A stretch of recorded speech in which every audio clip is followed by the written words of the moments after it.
It's now the Crenshaw neighborhood of Los Angeles, as they passed an empty lot on Norton Avenue. Welcome back, deep divers.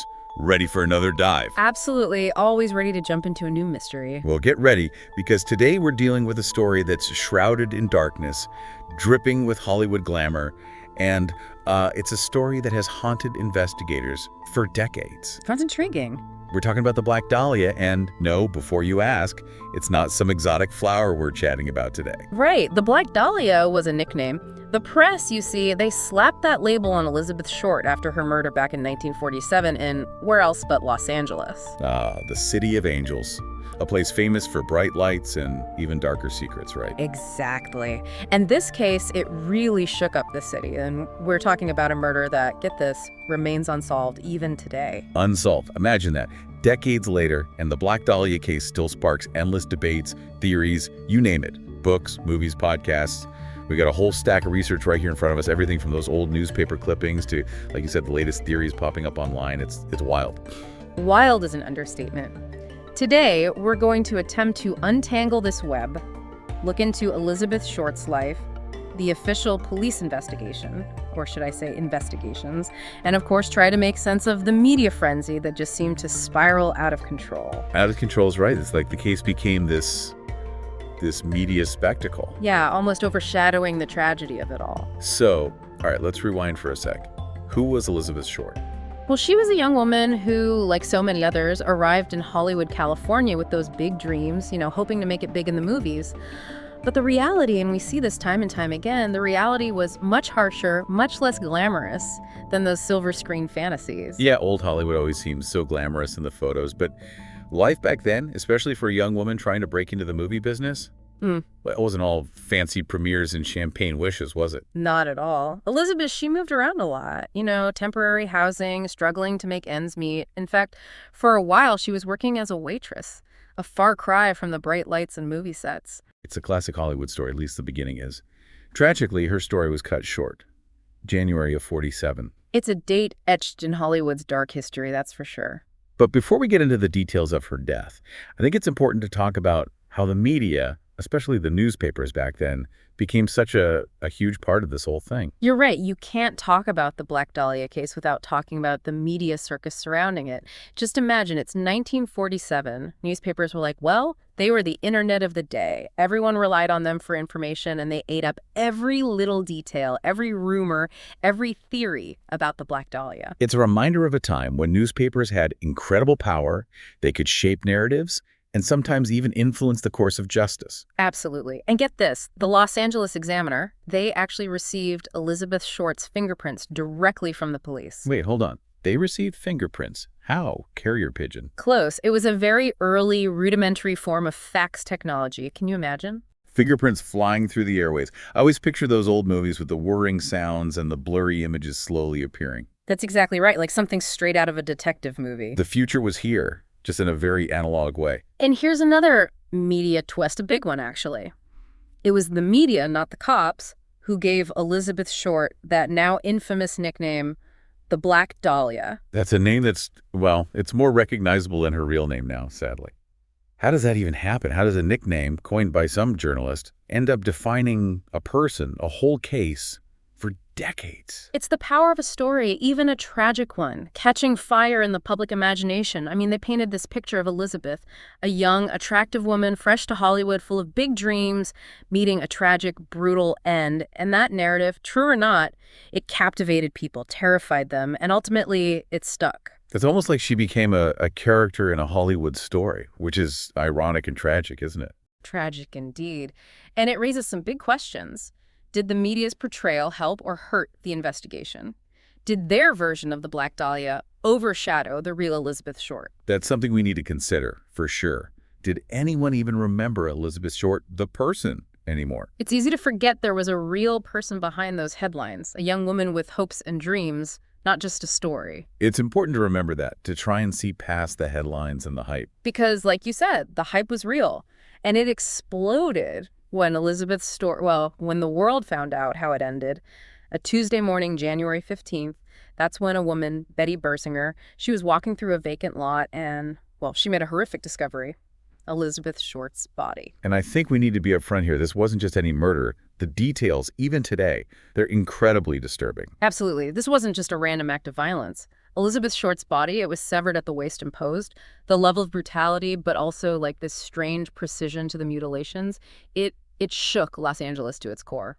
I can only imagine. To be a fly on the wall, reading those headlines, seeing those photos, the newspapers back then didn't shy away from showing the gruesome reality. It's a lot to process. And in the middle of it all, adding another layer to this already disturbing mystery, the police, they find a note. Right, the note. Okay, so for our listeners, imagine it's 1947, no DNA analysis, no fancy tech, just the police staring down at this message, seemingly cut and pasted from different letters in newspapers. Almost like our killer was inspired by those old ransom notes you see in the movies.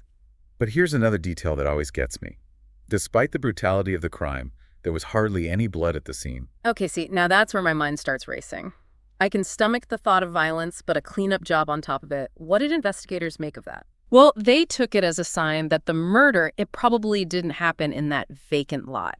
Meaning you've got a killer, or maybe even multiple people involved, who are not only capable of this horrific act, but also organized enough to transport the body, clean up afterwards.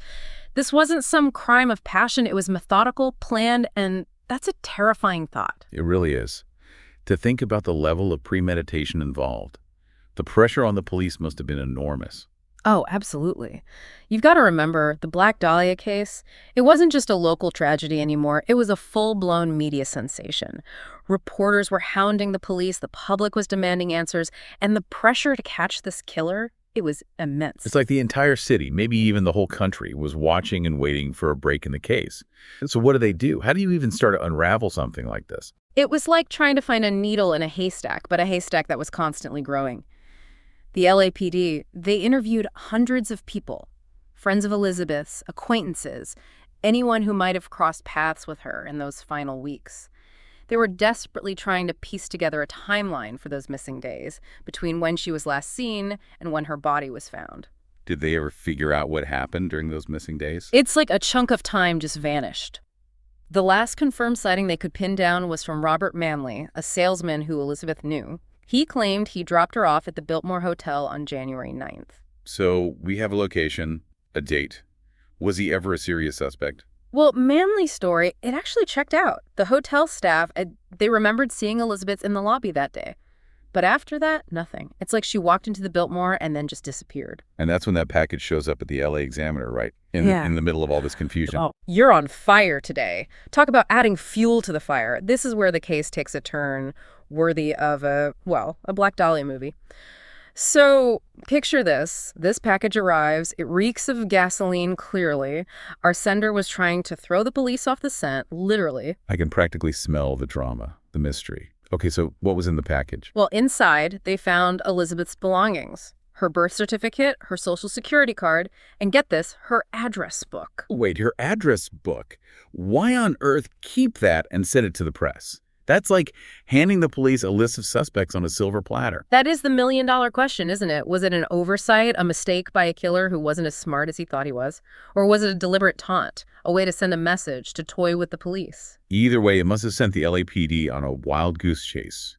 How many names were in that book? 75. Can you imagine trying to track down 75 different leads, all while the press is breathing down your neck, demanding results? Talk about a logistical nightmare. So did any of those names lead anywhere? Did they crack the case? That's the frustrating part. It seemed like a major break, right? Elizabeth Short's address book in the hands of the police, but it turned into a maze of dead ends. A few of the men were ex-boyfriends, others barely knew her. They even had a couple of guys confess, pressured by the intense media scrutiny, but their stories, they just didn't add up. They crumbled faster than a house of cards in a windstorm. So it's still a mystery.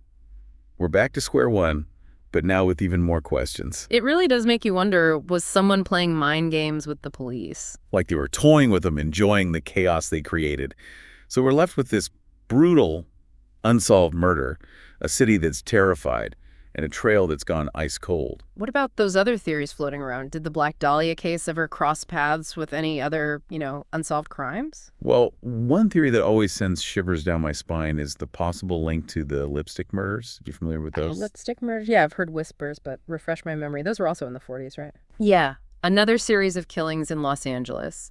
2 women brutally murdered, and the crime scenes, they shared some, shall we say, unsettling similarities to what happened to Elizabeth Short.